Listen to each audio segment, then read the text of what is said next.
Hello friends, good afternoon सर्वांना. माझ्या YouTube चॅनलमध्ये करते तुमचं खूप सारं स्वागत. तर कसे आहात तुम्ही? आशा करते की खूप छान असताल आणि तुमचा आजचा दिवसला खूप छान जावो. तर आता वाजलेलं आहे दुपारचे 1 आणि माझी सकाळची सगळी कामं आवरलेली आहे. तर शौर्याला घेऊन मी अंगणवाडीमध्ये गेले होते, पण अंगणवाडी बंद होती, त्याच्यामुळे शौर्य आणि मी परत आलेलो आहे. तर स्वर सकाळी स्कूलला गेली होती, तर ती सुद्धा आलेली आहे. स्वरा स्कूलवरून आलेली आहे आणि आल्या आल्या कूलर समोर बसलेली आहे. तर तिला खूप गरम होत आहे. नंतर इथे शोकेश्वर शौर्याने आज अभ्यास केलेला आहे. शौर्य आता गाडी खेळतोय.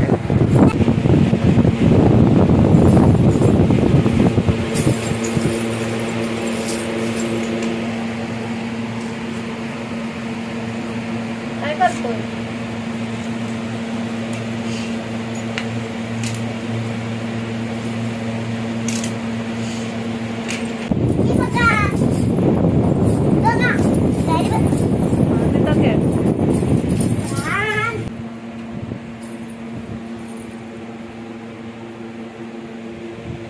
मला दे की गाडी. बरं कोणते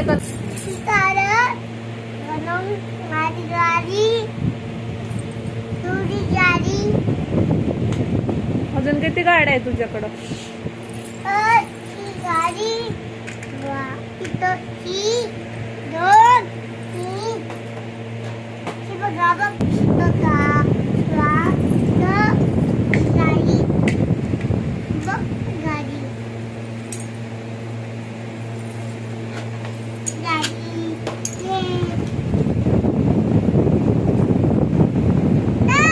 समोर काही झाडं लावलेली आहेत. मग तुम्हाला दाखवते इथे कोणकोणती झाडे आहेत ती.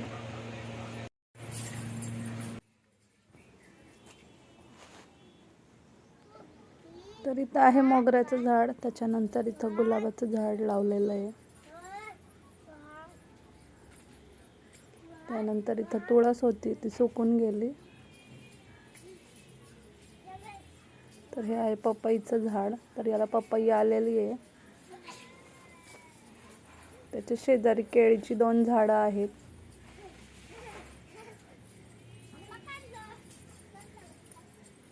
तर हे आहे केळीचं झाड आणि त्याच्या शेजारी पपईचं झाड, म्हणजे 2 पपईची झाड आणि 2 केळीची झाडं आहेत. त्यानंतर इथे 2 नारळाची झाडं आहेत. त्यानंतर हे आहे जास्वंदाचं झाड. तर इथे केळीची फणी कट केलेली आहे आणि आता ही केळी पिकण्यासाठी ठेवायची आहे.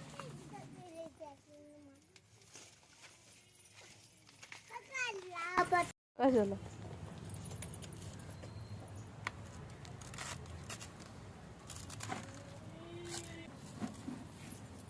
तर अशा प्रकारे आमच्या इथे बऱ्याच प्रकारची झाडे आहेत आणि इथे पाठीमागे सुद्धा उंबर, तसं तिथं समोर चेरीचं झाड आलेलं आहे आणि जांभूळचं झाड सुद्धा आहे. इथे बरीच झाडे आहे आणि तिकडे शेजारी पिंपळाचं सीताफळाचं झाड सुद्धा आलेलं आहे. तर आपल्याला सावली मिळण्यासाठी झाडं जरुरी आहेत, त्याच्यामुळे झाडं लावणं गरजेचं आहे आणि आपल्याला जो ऑक्सिजन हवा असतो तो झाडांकडूनच मिळतो, त्यामुळे झाडं लावणं जरुरी आहे. तर कशी वाटली आमच्या इथले झाडं ते कमेंट सेक्शनमध्ये नक्कीच सांगा. तर आणखी झाडं लावायची आहेत. अशा प्रकारे आमच्या इथे खूप सारी छान छान झाडे लावलेली आहेत. गेल्या वर्षी वांगी वगैरे लावली होती आणि आम्ही भरपूर वांगी खाल्लेली आहेत.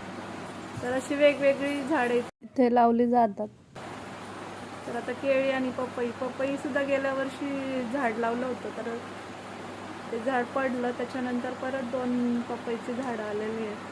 ते लावलेली आपल्यासमोर लहानाची मोठी झालेली झाडं, त्याची फळं खायचा आनंद खूप वेगळाच असतो.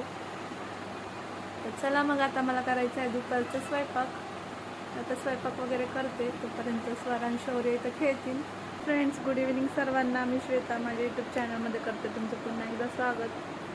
तर आता वाजलेलं आहे संध्याकाळचे 8 आणि आमचा चहा वगैरे आत्ताच झालेला आहे. तर इथं आमचं शौर्य बघा काय पितोय. काय पितोय तू?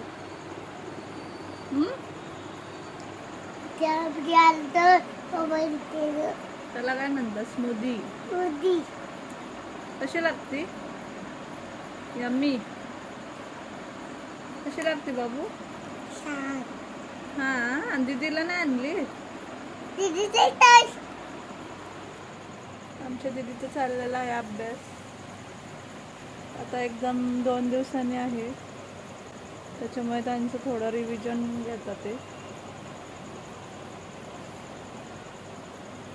माझ्या स्वराला फ्रुटी आवडते म्हणून तिला फ्रुटी आणलेली आहे.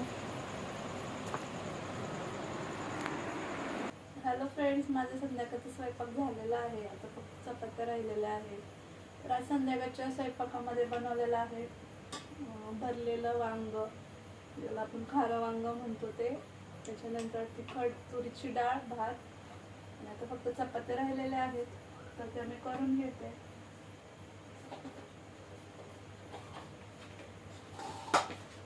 स्वर आणि शौर्य बाहेर खेळतात ते, आणि आता चपात्या झाल्यानंतर जेवायला बसायचं आहे.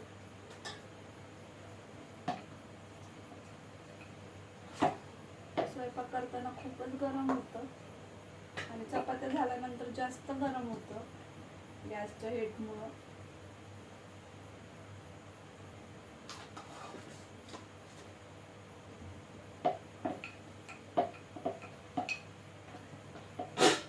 फायनली माझा स्वयंपाक झालेला आहे, तर चला बघूयात. तर इथे तुरीची तिखट डाळ केलेली आहे आणि ती आता उकळायला लावलेली आहे. त्याच्यानंतर इथे मस्तपैकी वांग्याची सुक्की भाजी केलेली आहे, खारं वांग बनवतो तशी. नंतर इथे भात आणि चपात्या पण झालेल्या आहेत. तर अशा प्रकारे माझा संध्याकाळचा स्वयंपाक झालेला आहे, आणि आम्ही आता थोड्याच वेळात जेवणार आहे. तर या तुम्ही सुद्धा आमच्यासोबत जेवायला. तर आजचा ब्लॉग मी इथंच एंड करते. आय होप की तुम्हाला माझा आजचा ब्लॉग आवडला असेल. तर व्हिडिओ आवडल्यास लाईक, शेअर आणि सबस्क्राईब करायला विसरू नका. चला तर भेटू उद्याच्या नवीन एका व्हिडिओमध्ये. तोपर्यंत काळजी घ्या.